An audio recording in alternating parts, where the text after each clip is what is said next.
O presidente do Senado acaba de anunciar que no mês que vem pode pôr em votação no plenário a proposta de emenda à Constituição que reduz a idade penal de 18 para 16 anos em alguns casos. Pesquisa encomendada pela Confederação Nacional dos Transportes mostrou que 92,7% dos pesquisados querem a redução da idade penal por causa da crescente participação de menores de idade em assaltos e homicídios. O governo alega que a idade penal é cláusula pétrea, que só pode ser modificada por uma nova Constituição e não por emenda. Afinal, por que tanto jovem está perdido nos descaminhos do crime? Para debater esse assunto aqui no estúdio, o autor da proposta de emenda constitucional, o senador Aloysio Nunes, PSDB, representante de São Paulo, e a professora Beatriz Vargas, da Faculdade de Direito da Universidade de Brasília, da área criminal. Senador, o senhor poderia nos explicar, dar um resumo da sua proposta? Começar por um fato concreto, Alexandre. Você se referiu à mãe dessa jovem que foi assassinada aqui em Brasília. Pois é, a mãe foi ao senador Renan Calheiros nesta semana e ele fez a promessa de colocar em votação a emenda constitucional. A mãe da vítima. Ela me contou, me deu um depoimento terrível, arrasador. O seguinte, ela foi assassinada pelo namorado, ela tinha 14 anos. O namorado, 17 anos, estava prestes a completar... Faltavam 2 dias para completar 18 anos. Não é? Esse namorado vendeu rapidamente um aparelho de som e uma bicicleta, porque ele queria comprar um revólver, isso é declaração dele na polícia, para poder matar a moça antes de completar 18 anos. E assim fez. Comprou o revólver, fingiu namoro com a moça, saiu para namorar, deu-lhe um tiro no rosto, filmou a execução da moça e colocou as imagens nas redes sociais. Crime premeditado. 2 dias depois... E foi assistir um jogo de futebol. Foi assistir um jogo de futebol e declarou a delegada que apura o caso que vibrou com o time, com o sucesso do time. A mãe da menina descobriu, foi lá à procura da moça, da filha. O rapaz desconversou e a mãe da vítima só percebeu o que tinha acontecido quando viu que a mãe do rapaz estava no tanque, lavando a camiseta suja de sangue da filha. Quer dizer, um caso como este, no meu entender, que é um homicídio qualificado, porque ele usou um método para matar a moça que tolheu qualquer possibilidade de defesa. Não é? Motivo fútil, ciúme. Vilipendiou o cadáver da moça. Merece uma punição. Planejou. Merece uma punição, no meu entender, maior, mais grave do que aquela prevista no Estatuto da Criança e do Adolescente, que é a punição que prevê como punição mais grave, como sanção mais grave, medida socioeducativa por 3 anos no máximo. Se ele vai ser sujeito não ao Código Penal, mas à sanção do ECA. Daqui a 3 anos no máximo, ele está na rua, com a ficha de antecedentes limpa, e ele pode ser contratado para tomar conta de uma creche, por exemplo. Assim, entendeu? Então, para prever, para criar uma sanção adequada para esse tipo de delito, é que eu estou propondo, ao manter a regra geral dos 18 anos como idade de responsabilidade criminal, em alguns casos de cometimento de crimes hediondos, como homicídio qualificado, estupro de vulnerável, tortura, né? E também lesão corporal grave, e roubo qualificado, quando reincidentes, nesses casos, o promotor, e somente o promotor que atua na vara da criança e do adolescente, que está apurando aquele ato infracional, o promotor pode pedir ao juiz que proceda à apuração da capacidade, se esse adolescente tem ou não condição de se guiar, de compreender o caráter do ato que ele cometeu, e se guiar por esse entendimento. É um procedimento sujeito a ampla defesa, contraditório, e no final, sendo este adolescente condenado, né, ele vai cumprir uma pena privativa de liberdade, de acordo com o Código Penal, mas separado dos adultos, estabelecimento à parte. Ele ficará separado dos adultos, mas também separado de outros adolescentes que cumpre medidas de internação por infrações menos graves. Como é que a senhora vê essa proposta, senadora? Professora? É uma regra, é um sistema que está em vigor já em alguns países há alguns anos. Em alguns países, a Alemanha é assim. No caso dos Estados Unidos, por exemplo, nos Estados Unidos, há a possibilidade, inclusive, de verificar essa capacidade de responsabilidade penal até a partir dos 12 anos, em alguns estados norte-americanos. Trata-se, nos Estados Unidos, de uma das legislações mais rígidas, mais duras. É lei estadual, punitiva. São leis estaduais, não é? São leis que variam de estado para estado, né? Mas há uma média. Parece que há estado até que baixa isso para 6 anos. Não sei, é uma média de 12 anos.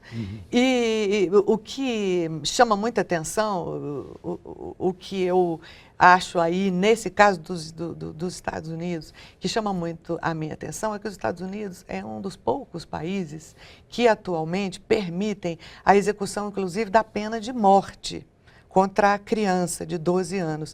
São os Estados Unidos, o Irã, o Paquistão, a Arábia Saudita e a Nigéria. Se não me engano, são esses 5 países que permitem a execução de penas capitais, como a pena de morte, morte por injeção letal, morte por cadeira elétrica, enfim, contra pessoas de 12 anos. E por que eu estou dizendo isso? Porque a base, o fundamento dessa possibilidade, a punição é possível nesses países, ou nos Estados Unidos, dessa forma, exatamente porque uma equipe de especialistas, normalmente uma junta de médicos, de profissionais da medicina, sobretudo psiquiatras, psicólogos, médicos, eles submetem o acusado, o adolescente infrator, a uma bateria de testes psicológicos, cujo objetivo é exatamente, ao final, responder se ele tem um comportamento, se ele reage como um adulto ou não. Em poucas palavras, ele é corrigível ou não. Se ele tem a compreensão do caráter ilícito do fato e é capaz de se determinar segundo esse entendimento. Se a resposta for positiva, ele então automaticamente passa a ser tratado como um adulto.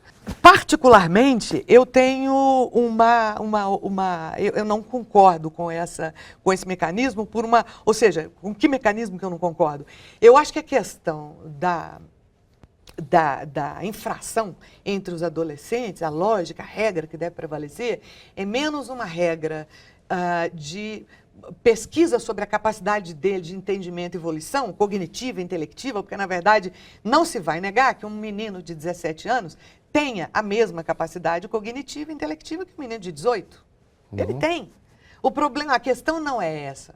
A questão não é saber se nós estamos ou não tratando com alguém que já introjetou a norma, que é capaz de introjetar a norma e se autodeterminar segundo a norma, né? Mas é o tipo de tratamento que nós, sociedade, queremos dar a um ser especial, diferente do adulto, que é o adolescente, ou seja, o tipo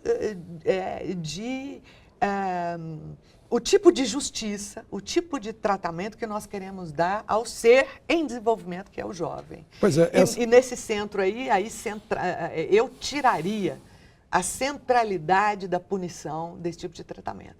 Acho que a punição é menos importante aí. O rigor punitivo norte-americano em relação aos adolescentes é elevadíssimo, é alto. Isso não reduziu a violência na sociedade norte-americana. Eu gostaria de mostrar o quanto está aumentando aqui a internação de jovens, né? Internação com privação de liberdade. Em 1996 eram 4.245, hoje são mais de 20 mil, né? O último número que a gente tinha de 2011 são 19.595, mas seguindo essa curva, hoje temos mais de 20 mil jovens internados a partir de 4.096, ou seja, está havendo um crescendo, e aí é o caso de a gente se perguntar por que cada vez mais jovens entram no mundo do crime. Será que seria por causa dessa impunidade prevista em lei? Mas eu gostaria de continuar o assunto logo depois dos nossos comerciais. A gente já volta. Voltamos a discutir maioridade penal e a participação de menores em assaltos, homicídios no Brasil cada vez mais crescentes. A gente estava falando sobre o número de menores privados de liberdade, como cresceu, já passam de 20 mil hoje. Por que cresce cada vez mais? Seria essa sensação do inimputável que esteja influenciando esses menores? Cada vez mais têm noção de que não podem sofrer as mesmas sanções que os adultos? Alexandre, o Estatuto da Criança e do Adolescente, ele prevê sanções, contrariamente ao Sim. que pensa. A partir dos 12 anos. 12 anos de idade. A senhora sabe disso, todos nós sabemos. A partir dos 12 anos de idade, já existe uma correspondência entre uma ação, uma infração e uma sanção, uma punição, que vai desde a advertência, passa pela prestação de serviços a comunidades, liberdade assistida, semi-liberdade, até chegar na internação, conforme a gravidade da infração. Então, a noção de responsabilidade, de punição, ela está presente no Estatuto da Criança e do Adolescente. Pois é, e ainda assim está aumentando. Por quê? Este número, eu tenho a impressão de internações, ele está um pouco inflado, porque existe uma realidade no nosso país que é a seguinte: muitas dessas medidas intermediárias não são aplicadas pelos juízes por falta de estrutura local. Na verdade, quem deve providenciar o acompanhamento da execução de uma pena de prestação de serviço à comunidade são as autoridades locais, auxiliadas pela sociedade civil. Não é? Creio que a minha divergência com a professora é que ela relativiza muito, quase digamos, não desconhecendo, mas subestimando, na minha opinião, o papel da punição, não é, como fator de inibição da criminalidade e da violência. Mas a punição tem lugar, eu sim, acrescentaria, além da punição, apartar o menor perigoso da sociedade por um tempo. Porque o que a gente ouve é a queixa de todo mundo de que os menores é que estão sendo agentes do crime, que apertam o gatilho. Aqui em Brasília a gente tem casos horríveis nesses últimos dias. Instrumentalizados por adultos. Eu acredito na responsabilização. Eu não estou defendendo a ausência de responsabilização. Responsabilização é uma coisa que nos ensina a viver em comunidade. Claro. Né? E eu responsabilizo seus atos alguém têm consequências. Pelo ato praticado em detrimento do outro, porque as pessoas têm que respeitar, tem que haver um respeito mútuo, não é? Um respeito ao outro. E é preciso que a responsabilização entre aí como a responsabilização que o pai dá em casa ao filho. Professora, a senhora me não, permite. eu não nego a responsabilização. Deixa eu lhe dizer o seguinte, professora. O que eu acho é que nós, então, só para concluir esse momento, né? Nós não podemos transformar a punição, sobretudo uma punição rigorosa, no centro irradiador da lógica. A senhora não tem a dúvida. E no lugar disso, veja, por que não nos preocupamos com uma coisa que o senhor mencionou aí? O senhor mencionou uma coisa que é importantíssima. E segundo o senhor está dizendo, o seu projeto está atento a isso. Não é? Sim, o meu Qual é a coisa? O Estatuto da Criança e do Adolescente já não é mais nem criança nem adolescente, né? Porque ele é de 1990, ele vai fazer 24 anos em julho desse ano. A lei, o Estatuto da Criança e do Adolescente. Há 24 anos que ele vige e ele não foi cumprido. Professor, Nós temos que nos preocupar com o nível de eficiência, eficácia daquelas normas protetivas do Estatuto. A gente aparece com a polícia antes de aparecer com a saúde, com a educação. A senhora não tem a dúvida. Deixa eu só me interromper o seguinte. Eu estou de pleno acordo com a senhora que o tratamento dispensado pelo Estado ao adolescente não pode ter como centro a punição. Por isso é que eu não proponho a revogação, o abaixamento puro e simples da regra da maioridade penal e nem muito menos a revogação do ECA, do Estatuto da Criança e do Adolescente. Pelo contrário, concordo com a senhora, o ECA tem que ser aplicado. Então, eu estou plenamente de acordo com a senhora, mas eu acredito que em alguns casos de excepcional gravidade, a resposta do Estado tem que ser mais rigorosa. Essa é a minha opinião. Claro, com todas as cautelas que a minha proposta contém. Eu queria mostrar aqui como os meninos participam muito mais que as meninas de atos infracionais. 95% são meninos e 5% meninas. E num outro gráfico, eu gostaria de mostrar também que tipo de atos infracionais que têm sido praticados segundo a Secretaria de Direitos Humanos. A maior parte, roubo, dá quase 40%. Depois, uma quarta parte, tráfico, né? Homicídio, 8%, e furto, que é o furto simples, quase 6%. É preciso ver a reincidência também. Provavelmente aí você deve Sim. ter muita reincidência. Pois é, o secretário de Segurança aqui de Brasília me contou outro dia que prenderam um rapaz, ele me falou o nome, mas a gente não pode dar o nome, de 15 anos, que já havia matado 4 e disse, olha, eu matei esses 4, mas eu vou matar também. Fulano, fulano, fulano, fulano, e deu os nomes. Né?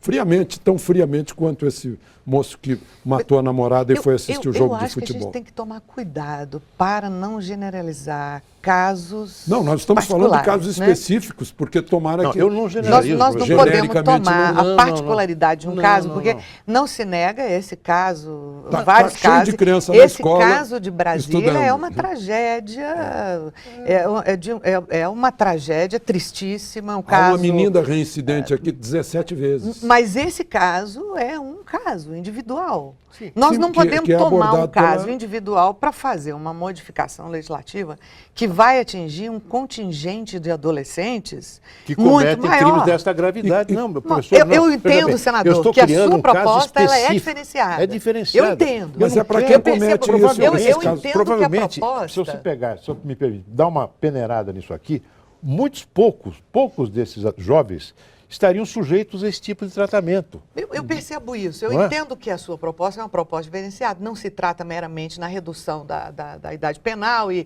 agora todos os jovens de 16 Não, anos claro. passam a ser É só para quem tratados cometeu como... o que está previsto. Sim, todos os infratores de 16 anos serão tratados como adultos, colocados em penitenciários. Eu sei que há um diferencial.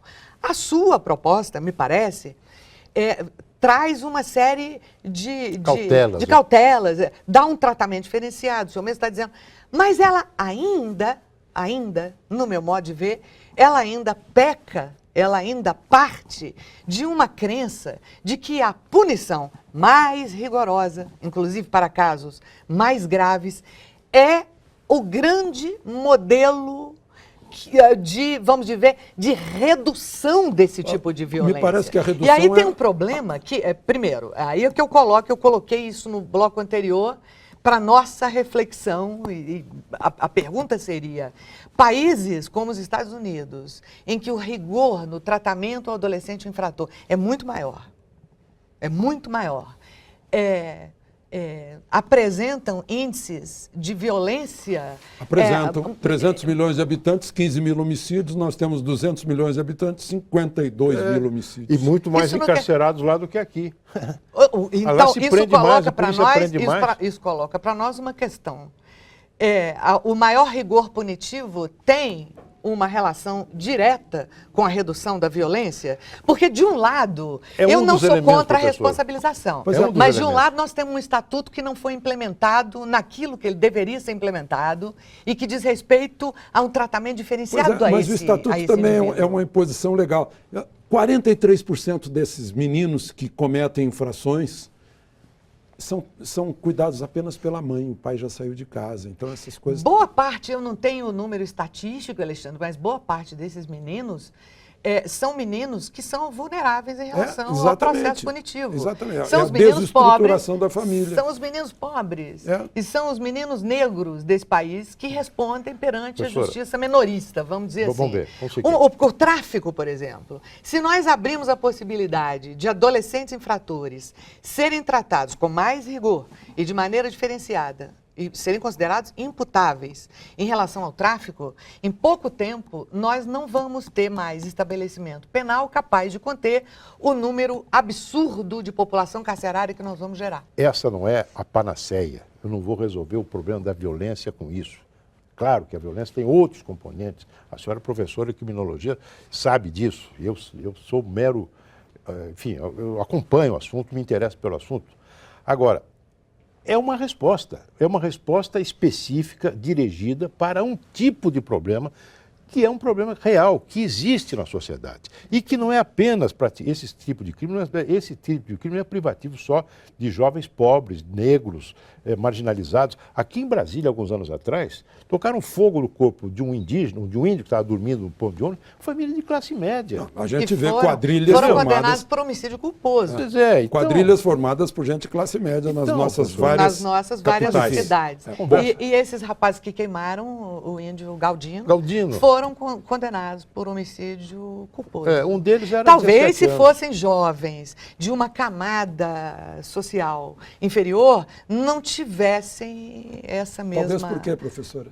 Mas tinha um que porque tinha há um 17 olhar da justiça Mas tinha um que tinha criminal 17 anos, professor. que é um olhar estigmatizado mesmo. O criminoso no Brasil, aquele que paga o pato pelo crime, ele tem um rosto. Ele tem um rosto, ele tem... Ou seja, há pouco tempo nós vimos um ator negro ser preso em flagrante no Rio de Janeiro. É verdade que a vítima o teria indicado à polícia como tendo sido o autor do roubo que ela acabava de passar por ele. Mas eu pergunto, se aquele ator, aquele rapaz negro, ao invés de ser um rapaz negro, embora a polícia tivesse feito uma revista naquele momento, ele não portava produto do crime. Se ele fosse um menino branco, de olho claro, da classe média, será que a polícia teria Eu tenho tanta visto no certeza? noticiário Mas eu muitos acho que brancos menino serem loiro, presos. Não, de branco, vez em quando a de olho justiça azul, de queima classe um média, rico que pra fizesse mostrar uma que ela coisa como funciona essa, em relação que ao rico. matasse barbaramente alguém, se fosse branco, de olhos azuis, loiro, lindíssimo, na minha opinião, embora esse ator seja bonito, Ele é um homem muito bonito. Ele- Mas ele é negro. Eu acho o seguinte, Ele é culpado, com né? todos esses atributos, o estigma. de olho claro, não sei o quê, cabelo loiro, se cometesse um crime dessa natureza, no meu entender, ele deveria cumprir pena, uma pena rigorosa e não apenas... Bom, Isso está perfeito, senador, mas isso é a utopia, não é a realidade do sistema penal, né? Professora, muito obrigado.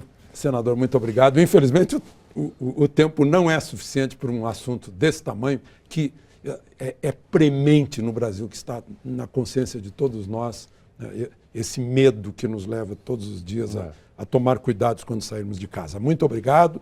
Na próxima semana a gente volta com outro tema de interesse nacional. E se você gostou do programa e quiser fazer alguma crítica ou sugestão, entre em contato conosco pela Central de Atendimento ao Telespectador no telefone 4002-2884 ou pela internet no endereço falecomaGlobonews.com.br. De Brasília, Alexandre Garcia.